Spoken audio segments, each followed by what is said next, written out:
Entry number 37. The Space Station Starsiege. Home to IPUS.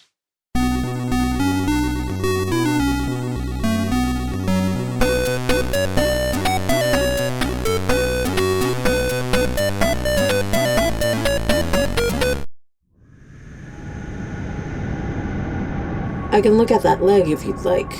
It'll be fine. I'm a doctor. Let me look at it. It's fine. It was squunched by a pidashu. I want to look at it. Fine. It's not the first time I've had a leg squunched. I'm sure. Is it okay? I'll let you know. Go ahead and start up Gushu. Welcome to the Urdinal Resource Library, a vast compendium of over 6 million articles detailing all knowledge in the known systems. I am your guide to the Urdinal Resource Library, or GUrRL. I will hold for applause. My leg's okay, isn't it? How does this feel? Okay, I mean, it hurts, but, it's just a squunch. I'm holding for applause. Oh, I think your leg's fine.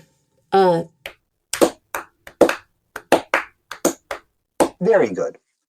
The knowledge included in the URL details everything, including entry number 7001 on the Grassembest.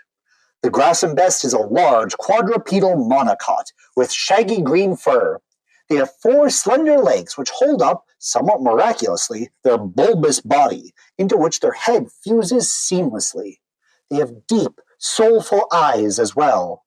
The Grassembest is deeply important to agriculture and is used for meat, milk, and their strong hides. Grassembest dung is also a popular fertilizer, and there's research being done into using their dung as a cheap source for rock jumper fuel. Also, did you know that the Grassembest was seen as an avatar for the divine dimension in the old religion of Research? They were! In fact, this is why much of the old pachyderm empire of the matriarchy of the proboscis didn't eat grassem beef. Grassembest were also a primary beast of burden, helping to pull plows, carts, and other farming implements. Also, they were the first animal to have their full genome mapped out, and as such, they've played an important role in scientific achievement and in the history of cloning. Yes, truly, the systems would look very different without the Grassembest. For more information on this remarkable animal, please visit entry number 7001. It's really okay? My leg? Yes, you'll be fine. For today, though, we take a look at the space station Starsiege. We'll peer into its deep and storied history, visit some of the primary captains of Starsiege, and answer the question, what makes Starsiege so impenetrable? Starsiege is the current seat of political power in IPUS. The captain's logs present us with valuable primary sources from the Dark Ages, and it's one of the longest-running space stations in the systems. We obviously have a lot to get through, so let's throw the Grassembest in front of the cart here. But first...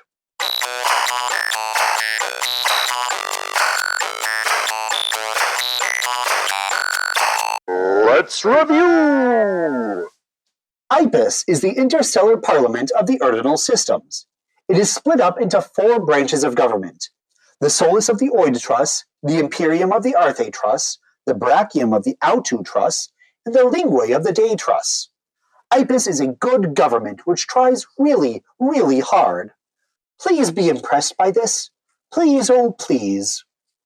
Urdinal time is split up into 4 epochs: Postia Terra, Anticonciliatus, Empire Year, and IPUS Year. Postia Terra lasted 1,885 years. Anticonciliatus lasted 2,019 years. Empire Year lasted 1,000 often violent years. And we are currently in the IPUS years, where everything is much better.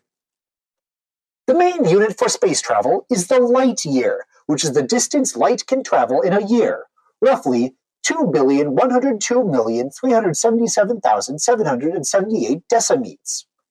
The next highest unit is a parsec, which is 3 light years. The largest unit of space travel is a systo, which is 4 parsecs, or 12 light years. The smallest unit for space travel is a spacoclaft, which measures about 1/150th of a light year, or roughly 14,015,778 decimeters.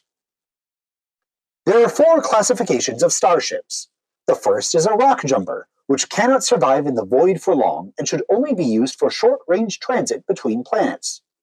The next is the starship, which can survive in the void a fair amount of time and is used to travel between star systems. Spaceships are used for long voyages through the void and are used for long-way transportation. Space stations are like spaceships but live in orbit. This has been the review. That's a lot to review. We're nearing the end of lessons, so there's much more you're expected to know. Okay, cool. While I have my other classes on hold, I would like to apologize. Your friend had some questions last session, and I did not answer them. You're busy too. Oh yeah, that's okay, Gushu. I will answer what you wish after this lesson. Okay. We're working on that starship, though. Yeah, we may not be able to stay that long. The invitation still stands. Let us move on.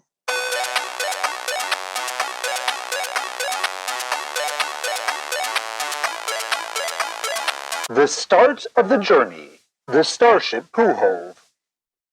The space station Starsiege began its life as the starship Poohove, the culmination of the shipbuilding efforts of the old Urdinal Republic.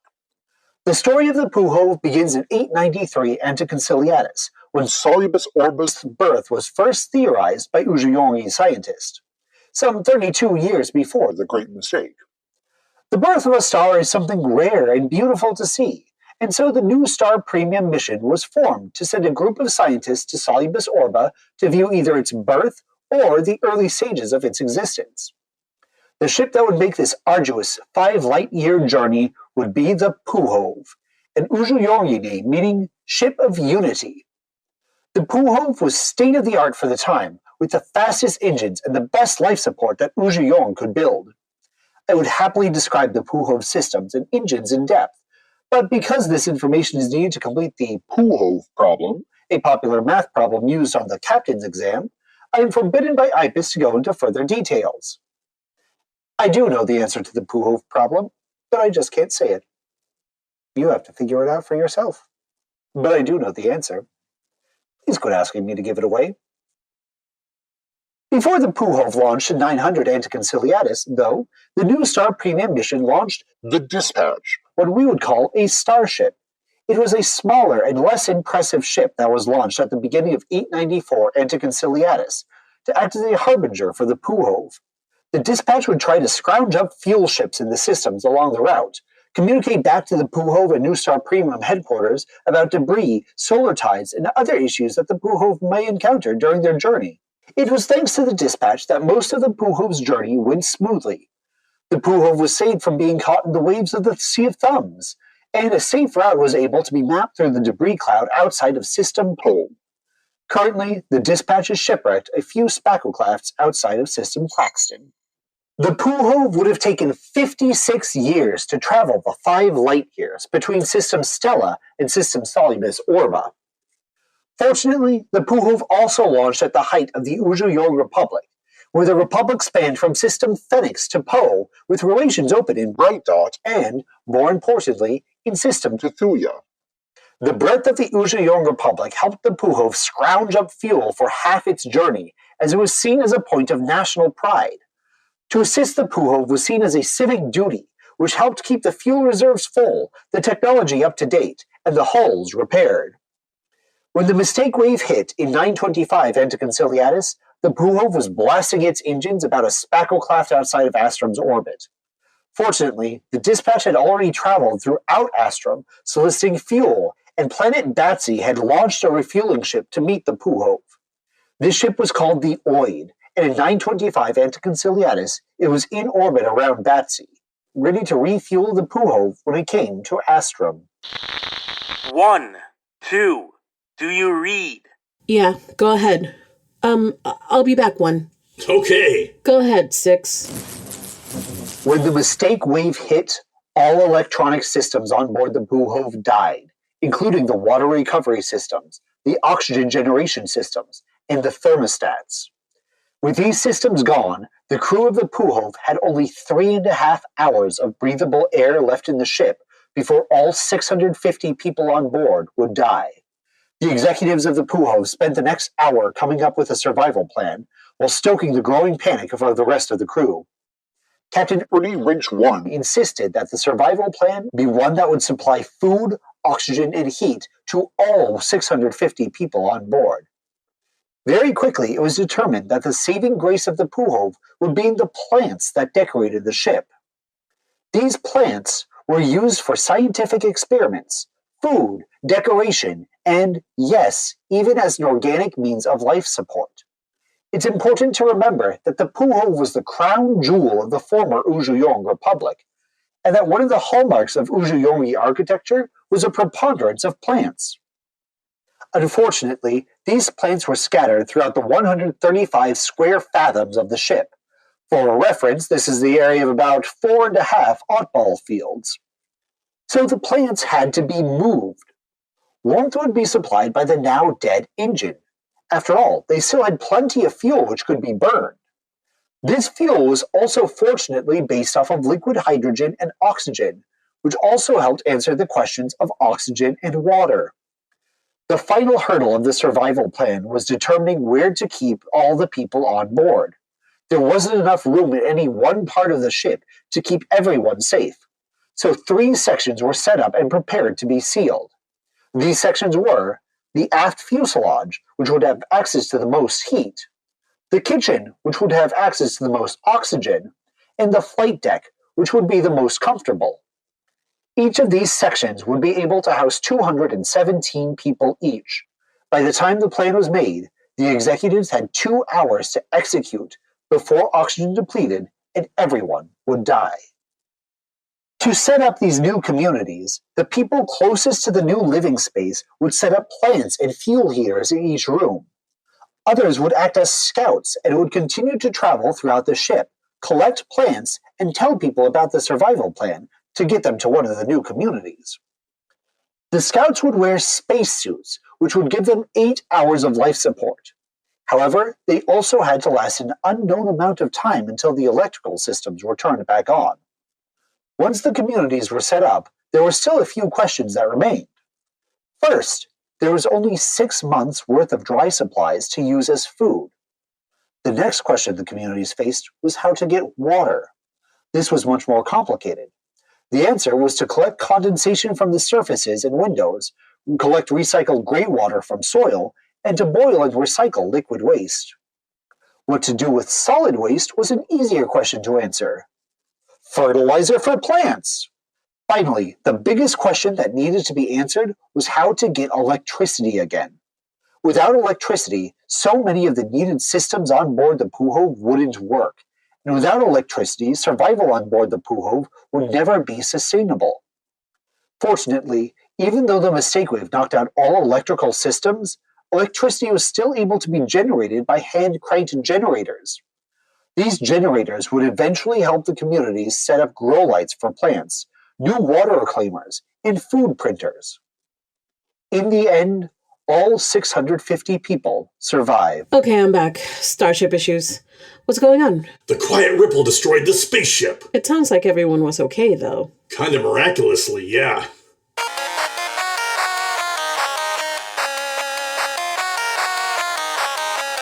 People in history.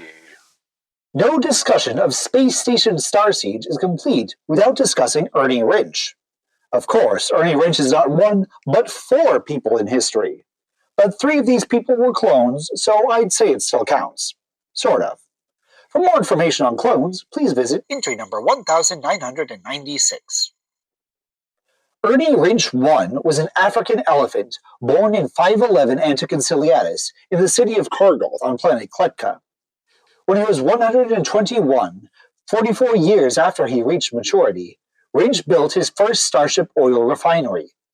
Over the next 100 years, this Starship oil refinery would grow to become one of the largest refineries in Urdinal history. Signum Oil and Fuel. He also became a major financier for the Uzhuyong Republic, and he gave a fraction of his vast wealth to help stabilize the government. In return for this, in 740 Anticonciliatus, when Ernie Rynch I was 229 years old, he became the coin proxy for the Uzhuyong Republic. Here's a fun fact. Rynch's picture was used on the 20th drachma for the Uzhuyong Republic. In 850 Anticonciliatus, Rynch retired, or rather, was forcibly evicted from public office. Wrench 1 still had enough political power and wealth to become the captain of the Poohove in 900 Anticonciliatus.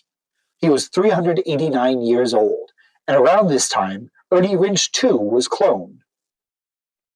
Wrench 1 proved to be a successful captain thanks to his hobby of gallivanting on board his rock jumper, the Ivory Skip. Plus, he had a strong crew of executives. Wrench 1 spent the majority of his life on board the Poohove in the flight deck and saw most of his crew as a lower caste, and therefore unworthy of his true love.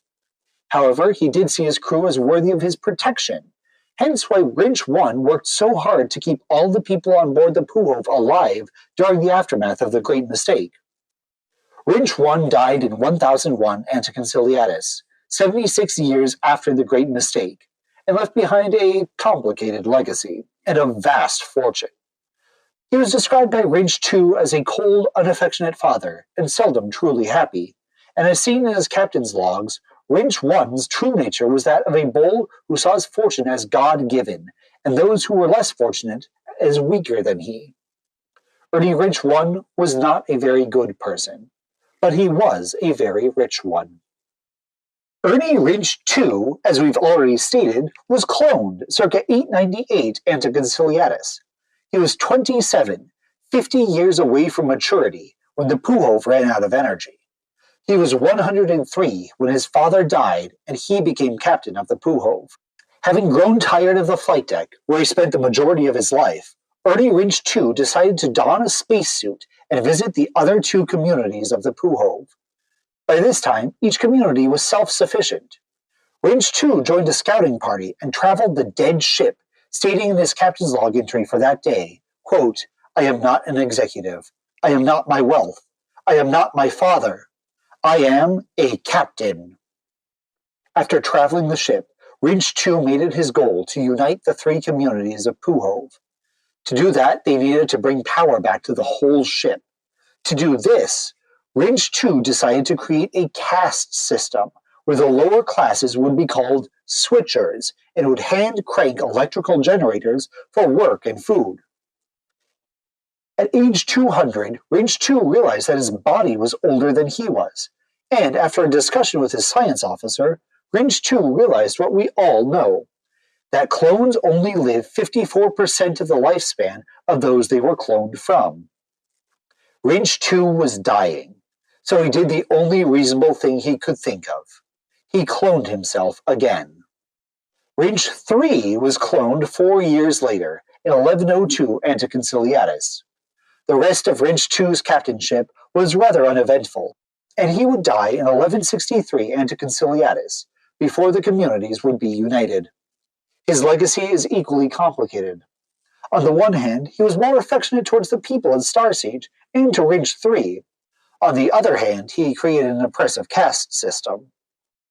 Wrench 3 became captain when he was 61 years old, 16 years before he reached maturity. Because he was still young, most of the power of the captainship was held by the night manager, the egret Edgar Bonaparte. Also because he was young, he questioned the validity of the switcher system, writing, quote, "It seems to me that if a group of people give the ship power, they should have more power." Edgar disagrees. At Bonaparte's urging, there was no change to the switcher system. In 1203 Anticonciliatus, when Wrench 3 was 101 years old, the hallways connecting the three communities gained power, and travel between the communities without spacesuits was possible once again.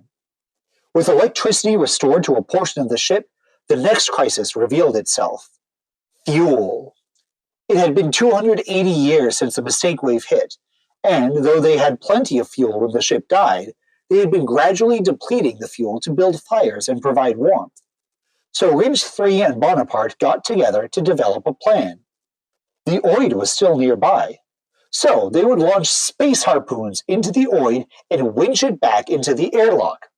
To do this, they had to restore the airlock. To do this, they needed more switchers. To get more switchers, the caste system had to be upheld, and more of the poor were disenfranchised. Wrench 3 and Bonaparte spent the next 32 years getting power back to the airlock. In 1235 Anticonciliatus, Bonaparte died, and Wrench 3 was lost without a guide. Panicking, he decided to look to his ancestors and do what they would do. Wrench 3 would clone himself again. This way, there would still be a Wrench to help guide the effort to bring the Oid to the Poohove. Wrench 4 would be cloned in 1238 Anticonciliatus. Wrench 3 would die shortly after in 1245 Anticonciliatus. Ernie Wrench 4 became captain when he was 7 years old. However, the true power was once again held by the Night Manager. Edgar Bonaparte II. Bonaparte II was not a clone. By all accounts, Edgar Bonaparte I and his mate Greta were deeply in love. Between the boy captain and the young manager, the two began to reconsider the switcher system. This came to a head in 1258 with The Switcher Revolt. when, after 253 years of the switcher system, the switchers went on strike. Power failed. Wrench 4 and Bonaparte II at first opted to send in the security forces to break the strike. This didn't work. After a bloody months-long revolt during which nearly no one would crank the power generators, every once in a while one of the upper classes would try, get tired, and stop, Wrench 4 and Bonaparte II decided to try and dismantle the switcher system. First, they tried to rebrand. No longer would people be forced to turn the power generators. Instead, they would have ample exercise opportunities. This sort of worked. Next, professional switchers were given representation in the officers of the Poohove, which gave them some political pull. This also sort of worked. Professional switchers were also rebranded as civil heroes, like firefighters. This sort of worked. Finally, the cranks of the power generators were moved to the floors of the hallways.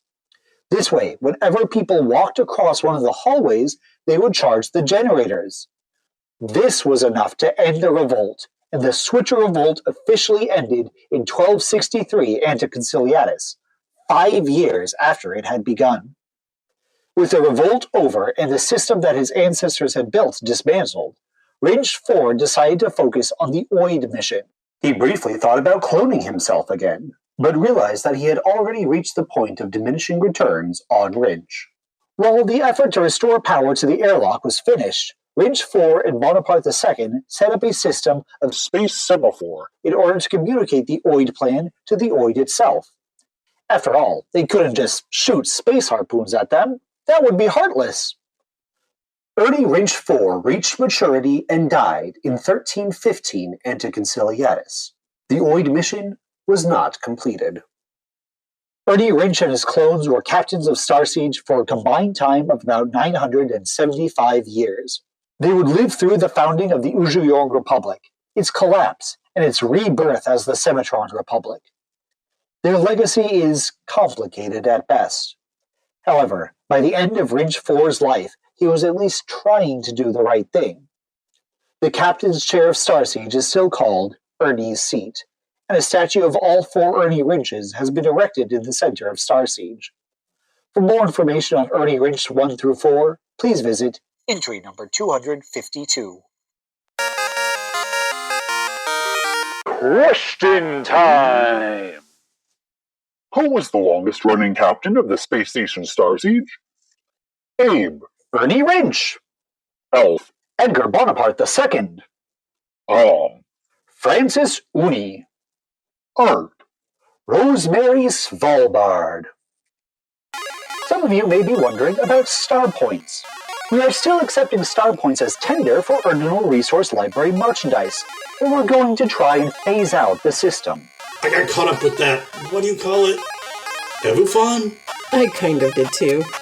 You may still use star points to get mugs that read, I got learnt at the Earl. These are popular mugs. What's up with the starship? In a bit. I want to know if we can get that lamp still. Other items will only be purchasable through the legal tender. The Bits. This decision is partially because our wonderful library needs funding. It's also because some of you were starting to think about star points as legal tender. But I want that lamp. Please do not try to invent other forms of legal tender. This is very destructive to the economy. What about the lamp? Our popular lamp now costs 9 kilobits. I'm sorry.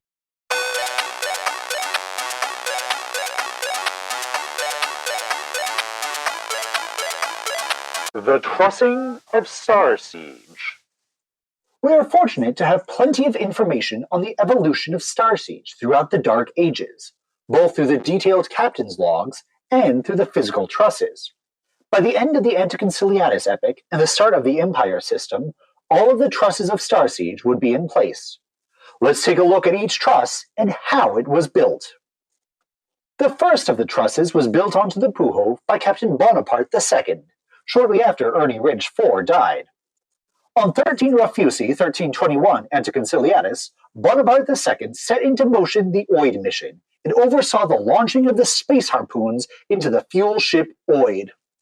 It was a short job to get the Oid winched into the airlock, and a short job to fuse the two ships together. Within 3 days, the Oid became the first truss of Starsiege, though then it was still called the Poohove. This day, 13 Rafusi is now a Starsiege holiday called Oid Day. With the Oid successfully fused to the Poohove, the fuel problem was solved for a short time. However, Captain Bonaparte II and the executives of the Poohove realized that they would eventually need to find a means of heat creation without solid-state fuel. The Oid Proclamation, demanding that the heating of the Poohove move back towards a more sustainable system of closed loops of water pipes, was the last proclamation of Captain Bonaparte II. Bonaparte II died in 1345 Anticonciliatus. Great. So we have to buy the lamp now. Is the starship okay? Yeah, we're kind of ahead of schedule. Oh. The next captain of the Poohove was Lemur Lalonda Ingrid. She became captain in 1323 Anticonciliatus, 2 years after Bonaparte attached the Oid Trust to the Poohove, and 22 years before Bonaparte II died. Captain Ingrid decided that in order to enact the Oid Proclamation, a new power station would have to be built onto the Poohove. The heat from the electric generators would heat up the water in the pipes, which would then travel throughout the ship and release the heat into the air, before traveling back to the power station where it would be reheated. Nice, clean, sustainable. Unfortunately, in order to build this new truss onto the Poohove, they would have to be able to communicate with planet Batsy. Fortunately, they had the space semaphore system and the radio of Oid. The Oid radio system was rudimentary and mostly just able to turn on and off, but with this, the Oid was able to communicate via Morse code with Batsy. Of course, in order to talk to Batsy with Morse code, the two civilizations had to work out a common parlance.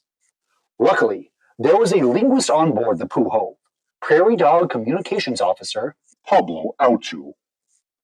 Officer Owto, working with fellow linguists on Batsy, was able to create the Astrum Radio Code, or ARC, in 1343 Anticonciliatus. At this point in Poohove history, Captain Ingrid realized that there was a distinct possibility that they could land the Poohove on Batsy.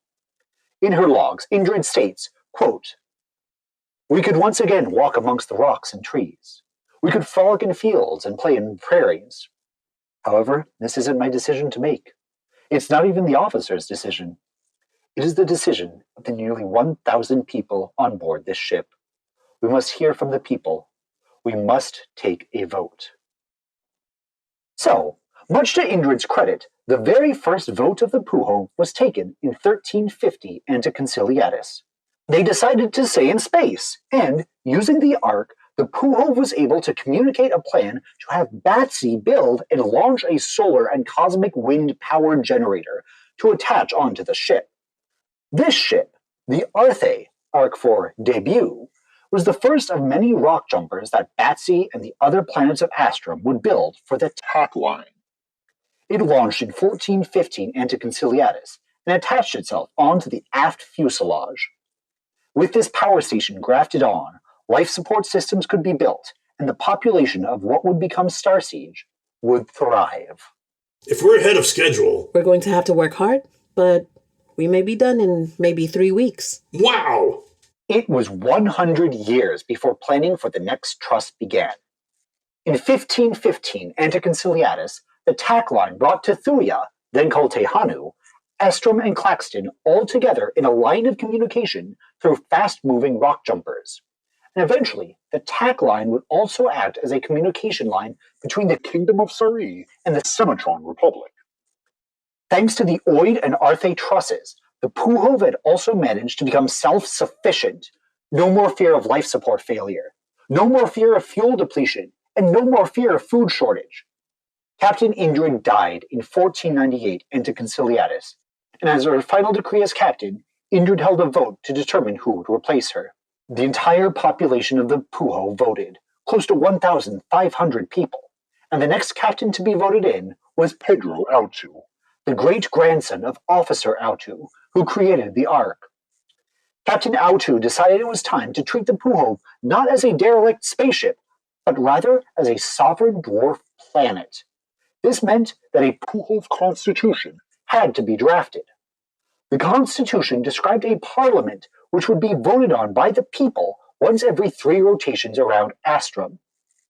The parliament would include the 9 officers of the ship, the 5 aldermen of the communities, the flight deck, the kitchen, the aft fuselage, the Oid, and the Arthe, and 6 other parliamentarians to form a council of 20 Brachium. Captain Owto declared of the Poohove Constitution, "We are all now one crew. Though we may have come from different places and different planets originally, we are now united as one. No longer shall anyone be treated as lesser because they have less. No longer shall anyone be treated as inferior based on genius or gender. And no longer shall the community oneness from determine one's fate. Now we are one." Notably, in the Poohove Constitution, there was no term limit on captains. Captain Owto decided that the next crisis of the Poohove was one of population. He wanted to build a new truss, one where this parliament would sit and where others could live and flourish. He worked with the parliament and the people to design a new truss and a new community. And in 1520 Anticonciliatus, work began on this new unnamed truss. Captain Owto got a bad case of Space Sickies in 1550 Anticonciliatus and stepped down. He would die in 1558 Anticonciliatus with the truss unfinished.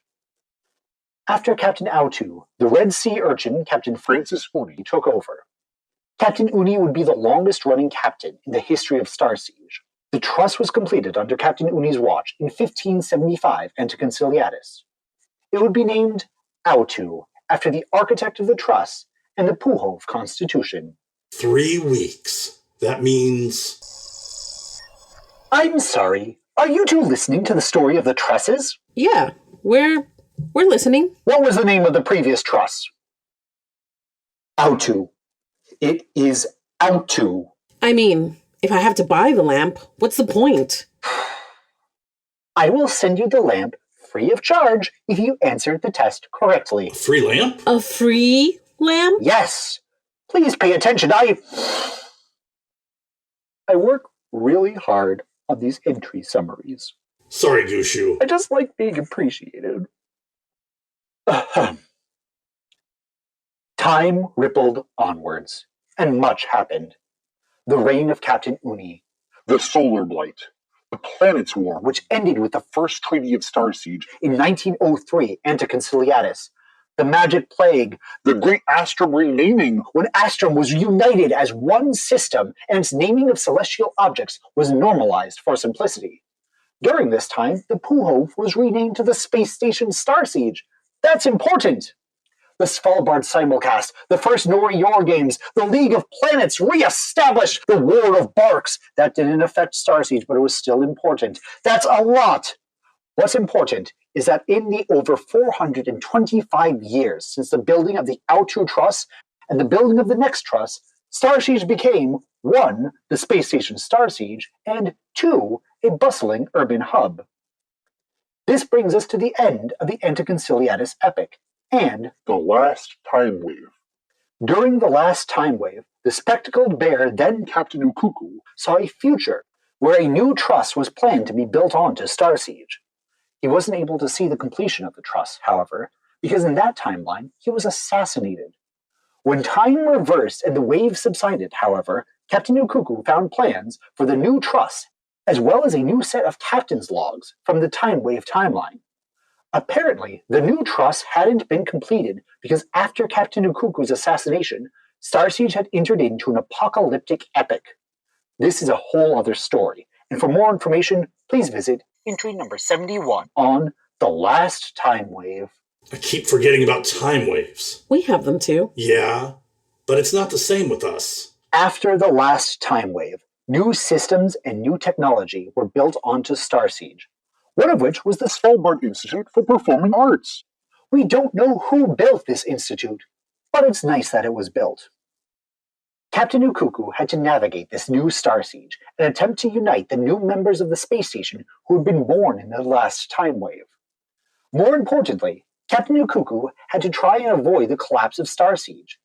He decided that the only way to avoid the collapse was to finish building the new truss. The Day Truss, so named because it would usher in a new day, was started in Empire Year 3. The Day Truss would be a memorial and records hall. This way, there would be a depository of information, including all of the information on what happened to Starsiege during the last time wave. The Day Truss would be the largest truss built onto Starsiege, and the building of it caused a stir in a fringe group of Starsiegians, including Captain Ukuku's would-be Dark Frog assassin, Onin-Clawed Frogstick. There were also some Starsiegians who thought that Captain Ukuku should move to the newly formed Ursin Libertine. since he was a bear and that bears had no place in the new Starsiege. Onin-Clawed Frogstick did end up trying to assassinate Captain Ukuku, but fortunately, Ukuku was ready, and the assassination attempt failed. The building of the Day Truss continued, though there were plenty of consequences to the attempted assassination. Starsiege was originally intended as a neutral meeting ground of people, meaning that all creatures would be welcomed. However, after the assassination attempt, there were murmurs that perhaps Starsiege should conform to the Empire system and join the Commonwealth of Rodents. Captain Ukuku tried to quell this, and kept on believing that the Day Truss would be the unifying monument that Starsiege needed. In Empire Year 12, 2 years after his attempted assassination, Captain Ukuku was strongly urged by the Parliament of Starsiege to relocate to planet Kuma in System Ursa in the Bear Empire of the Ursin Libertine. Captain Ukuku agreed, so long as the new captain would finish the Day Truss. The new mouse captain, Matthias Skid, agreed, and Captain Ukuku moved to Kuma, where he would spend the rest of his life. Space Station Starsiege came under the rule of the Commonwealth of Rodents, though all non-rodents were still allowed to live on Starsiege so long as they obeyed the rules of the Commonwealth. In Empire Year 20, the Day Truss was completed, though by then mostly rodents remained on Starsiege. The Day Truss was not the unifier of creatures that Ukuku wished it would be. But fortunately, the collapse of Starsiege never came to pass, so it's a mixed bag. For more information on the Commonwealth of Rodents, please visit entry number 106. Question time! How many times has Starsiege fallen? Abe. Once. Alf. Twice. 3 times. Ark. None. Starsiege is an impenetrable bastion. Is this going to be all history? Yes, there's still more history to be learned about the space station Starsiege. There is still so much history. Shouldn't the history be its own entry then? For all those asking, the history of Starsiege shouldn't be its own entry. It should be included in the master entry on Starsiege. But this just seems... I decide these entry summaries! Sorry. I decide these entry summaries because it's what I was built for. Just let me do my job. Please stop complaining. The answer was Alf, let's learn more history.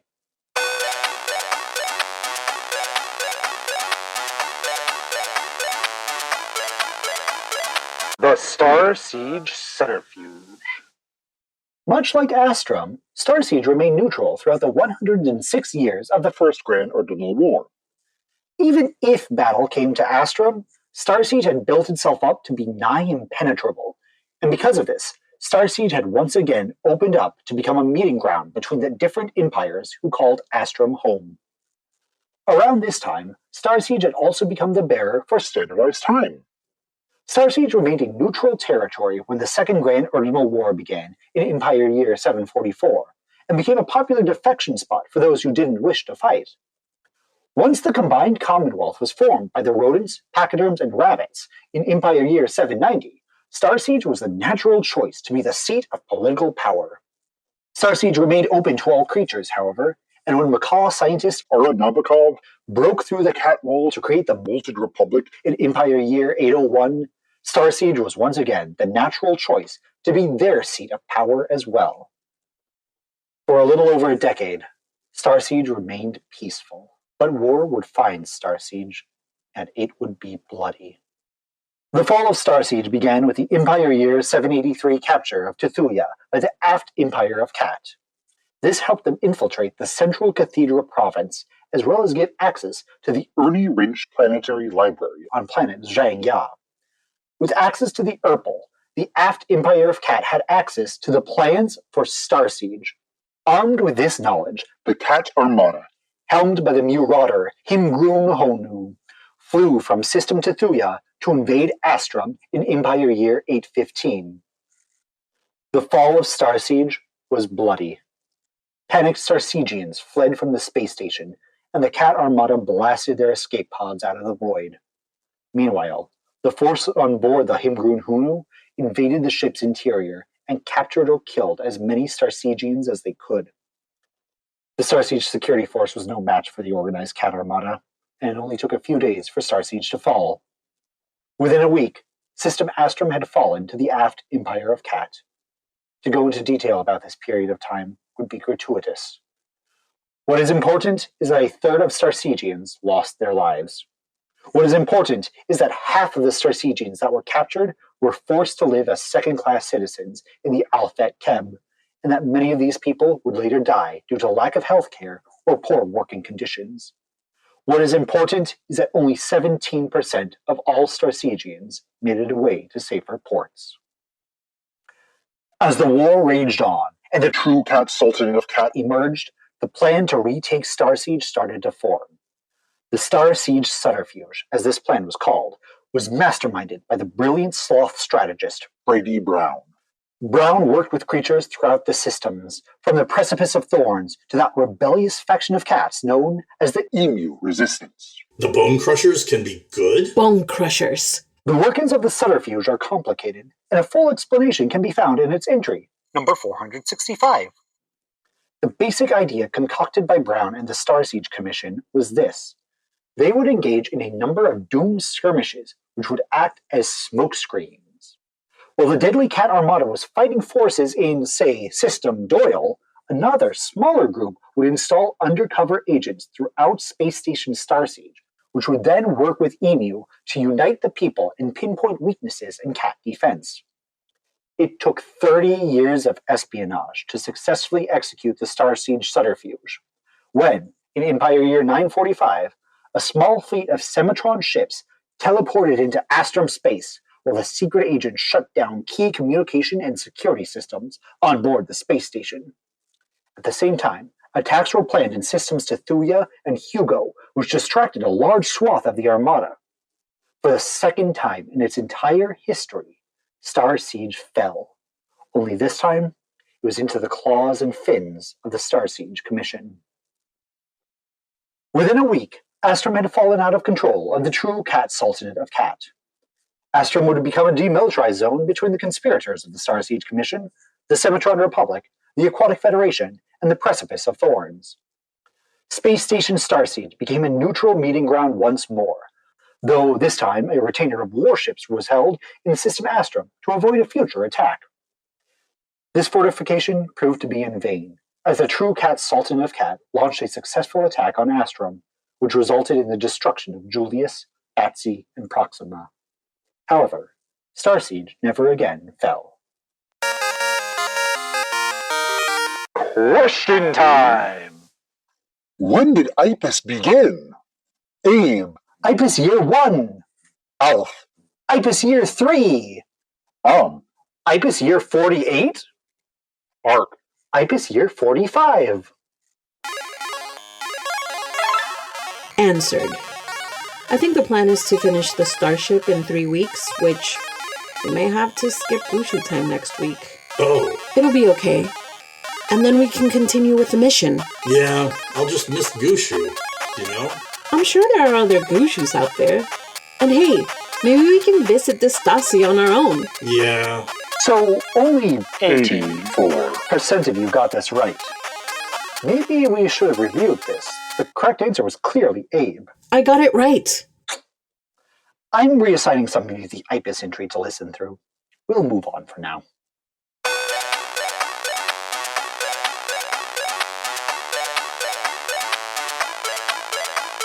Starsiege, since the destruction of Julius.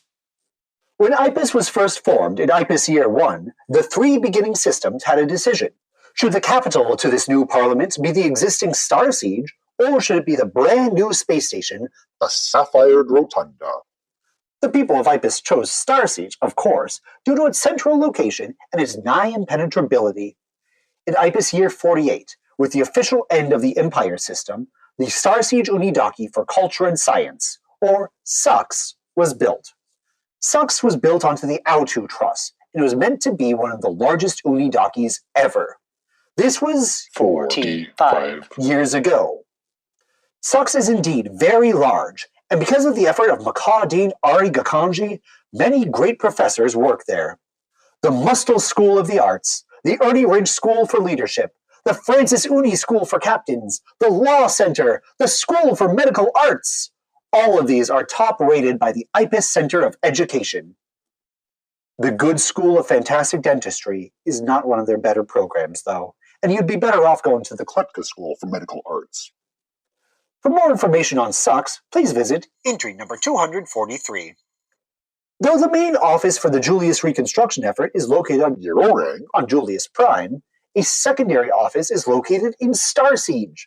Built in IPUS Year 65, the branch of the GUrRL Ek is combined with the offices for the Batsy reconstruction effort to form the Planetoid Reconstruction Effort, or PRE. Though not the main offices, the PRE is still an important center for planetary creation. It's even helped the Outlands build the Hill, the moon for their gravitationally generated object, the Mountain. Also included in the offices of the PRE is the Moon Construction Project, or MooCop. MooCop is the controversial plan to take an asteroid from nearby System Claxton's asteroid belt and make that asteroid into a moon for Starsiege. Proponents claim that this will help build station pride and further the technological supremacy of Starsiege. Opponents claim that this is a mad dash for power, a silly symbol, and may actually hurt Starsiege's water systems by adding a massive gravitational force. It is at this point that I remind you all that Starsiege is a space station, not a planet. Finally, the complex trolleyways were built in IPUS Year 82, only 11 years ago. These trolleyways are among the best public transportation system and help thousands of people go to work and leisure in the space station. The plan to build the massive trolley system within the station was not hotly debated and is considered to be one of the best plans of former Starsiege cow captain Calvin Yerkes. For more information on the Starsiege trolleyways, please visit entry number 2432. Question time!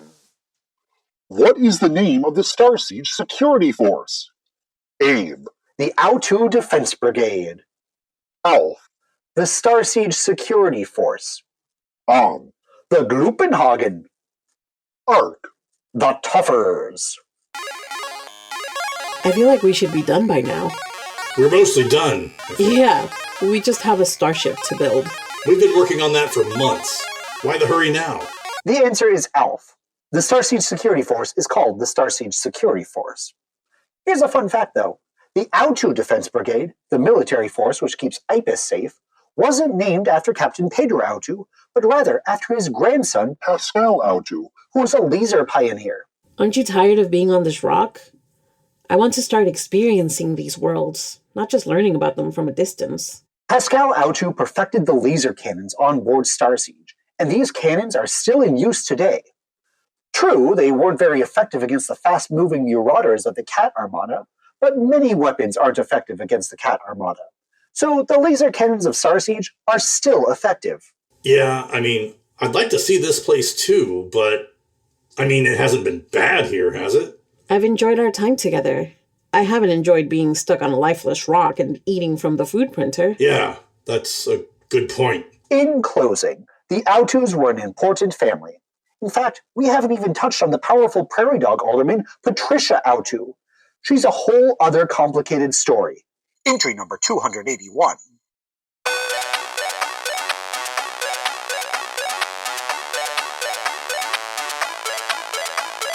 Starsiege Security and Public Access. The first line of defense for Starsiege is the Starsiege Security Force. It is the longest-running security force in the systems, and any member of the SAS Fox has to go through intense background checks to make it in. If a person has even a parking infraction, they cannot be a member of the SAS Fox. In fact, only 3 of you listening would be able to be a part of it. Congratulations to you! 3. The SAS Fox was set up in 900 Anticonciliatus with the launch of the Poohove by Walrus Security Officer Rosemary Tuskwell. Tuskwell still holds an important role in Starsiege history, and the Tuskwell School of Security, unofficially a part of SUX, is named after her. But what makes Starsiege so impenetrable? Let me tell you. First, there are 31 hulls built around the space station Starsiege. This comes from the building of the Poohove, when a large number of hulls had to be built to stop flying space debris. Next, as we've already gone over, the true configuration of Starsiege is not well known. There are hallways in Starsiege which have been derelict since 925 Anticonciliatus, and we don't even know how many of these hallways there are. The SAS Fox may know this, but I do not. I'm not upset about this. You are.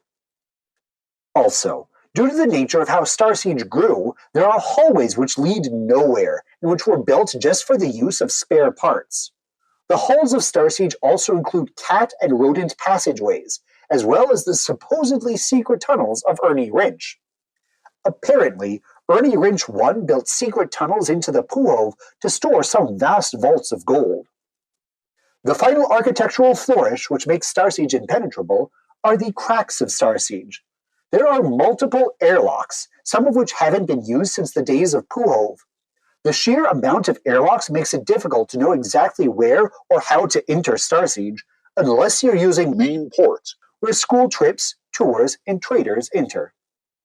In spite of all of these security measures, Starsiege is open to the public. Not only is it possible to visit Starsiege, but it is widely encouraged. In fact, you may be visiting Starsiege at some point in your educational future. Isn't that exciting? Despite the fact that the outer hallways of Starsiege are notoriously difficult to travel through, the main spine of Starsiege is easily traversable, thanks to the Starsiege trolleyways and great signage. Should you be fortunate enough, you can even live in Starsiege. The average cost is only 7.5 Tutu bits, or about 755 Google bits. This is doable. Perhaps. The important part is that Starsiege is constantly building new spaces for people to live in. Political envoys visit Starsiege often, as do architecture tours, artists, and graffiti historians. In fact, the history of graffiti in Starsiege is fascinating, and I highly encourage you to visit entry number 800 for more information. When visiting Starsiege, just be careful to stay in the main populated areas. Even though Starsiege is great, there are plenty of stories of tourists being led to a corridor and robbed, or worse. This is why the SAS Fox still patrols the area. They're not corrupted by the underworld of Starsiege. They're all on the up and up, fighting to stop crime and keep the people safe. The Sass Fox needs no further investigation, and the criminals of Starsiege are just very sneaky.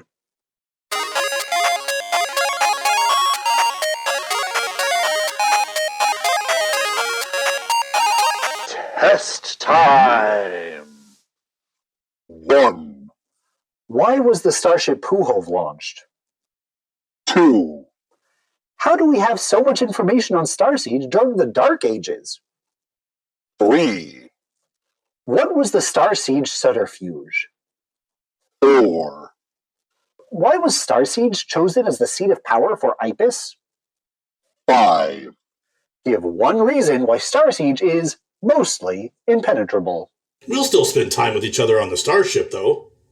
Right? Of course. We'll still have lots of time together. Yeah, but time for just us, not around the others. We'll figure it out. You promise? Yes, I promise. Okay, because I'd miss you. I'd miss you too, Voba. That's enough answering time. Let's find out the unquestionably correct answers now. 1. Why was the starship Poohove launched? The starship Poohove was a research vessel launched to study the newly forming star which we now know as Solubus Orba. 2. How do we have so much information on Starsiege during the Dark Ages? The Dark Ages are nearly 1,000 years where information all but disappears. However, we have information on Starsiege and its trussing thanks to the well-preserved captain's logs. We also have information because of the trusses themselves, oral histories, and, of course, graffiti. 3. What was the Starsiege Subterfuge? The Starsiege Subterfuge was the plan masterminded by Sloth military strategist Brady Brown. It was a plan to launch a series of smaller attacks on the True Cat Sultanate of Cat as a means of distracting them from an espionage campaign in Starsiege. It took 30 years for the Starsiege Subterfuge to be successfully executed, and it was how Starsiege and Astrum was taken back from Kitty Paws in Empire Year 945. 4. Why was Starsiege chosen as the seat of power for IPUS? Starsiege is historically important, and without it, Astrum wouldn't have become the jewel it is. Starsiege is also impenetrable, and therefore easy to defend. Finally, it was the cheapest option. 5. Give one reason why Starsiege is mostly impenetrable. You need only one of the following: the 31 hulls of Starsiege, the unknowable configuration of Starsiege, the looping and hitting passageways of Starsiege, the cracks of Starsiege, or the ability to create a moat of radiation around the space station.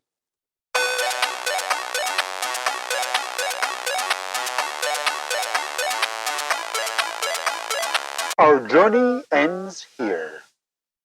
This has been a long guide, but Starsiege has a long and complicated history. I do hope you've enjoyed this look into the seat of power for IPUS and one of the oldest functional space stations in the systems. If you did not enjoy it, you may write the head librarian for the Urdinal Resource Library and let them know. Perhaps it will change something. Probably it won't. But you can reach them electronically at headlibrarian@url.gov. Go ahead, talk to my best friend and tell them that I'm doing a bad job. I dare you to. To further your educational adventure, why not visit the following entries? Entry number 106, the Commonwealth of Rodents. A good empire of rodents and anyone else who wanted to join. Entry number 158, Astrum, the Home Star. Entry number 243, the Starsiege Unidaki for Culture and Science. A good school for everything but dentistry. Entry number 252, Ernie Rinch 1 through 4. One of the wealthiest people ever and a complicated figure. Entry number 253, Francis Uni, the longest captain of the Starsiege. Entry number 458, the Dark Ages, a long period of nothing. Entry number 465, the Starsiege Subterfuge, taking the seat back. Entry number 800, the History of Graffiti in Starsiege, a look into the minds and thoughts of millennia of people. Entry number 2432. The Starsiege Trolleyways, the best and newest of transportation systems. Entry number 11005. Space Stations, homes in the void. This has been the end of the official entries in An Urdinal Overview. But there's one guide left. It's the second guide that IPUS lets me choose per cluster, and this one is all about gene pirates. That's right, we're going to be visiting entry number 5005, A History of the Gene Pirates of the Lower Seas. Are you excited? I would be excited if I could feel excitement, but I can't. However, I do have an entry on excitement, number 3,100,002. However, we're not visiting that entry next. We're talking about pirates next. I'll talk to you then. But in the meantime, please don't bother me. I'm very busy.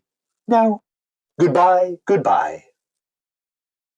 I have 3 pages of questions about your stomach lining. I thought you said you were busy. I am. You're one of the things I'm busy with. I don't know much about my stomachs. And we're busy too. We have a starship to finish. Oh, I see. Very well then, I'll see you next week. Okay then. Let's go one. You'll be okay, Gushu? Of course. I have a chapter of my next book to work on as well. I have lots to do. I wasn't looking forward to this at all. Okay, then, We'll talk to you later, Gushu. Yes, I have plenty to do. Lots of work. You're not my friends or anything? Nope, I'm alright. Okay, then I'm going to go.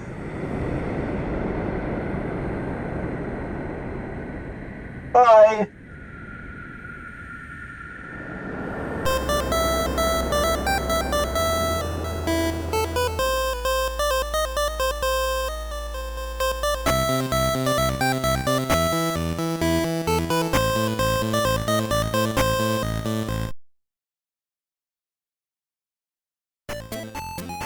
GUrRL, the guide to the Urdinal Resource Library, is written, directed, and produced by Vvinni Gagnepain. The associate producer is Andrew Gingrich. The sound mixer is Stephen Holliger, and music is by Roll Music. Jason Ely is 1, Gabby Monroy is 2, and Nato Kitsch is Captain Owto. Follow us on social media. Guide, URD Guide, on Instagram, Blue Sky, and YouTube. And send us an email at urdguide, URDguide, @gmail.com. Rate, review, and subscribe on your podcast app of choice, and have yourselves a wonderful day.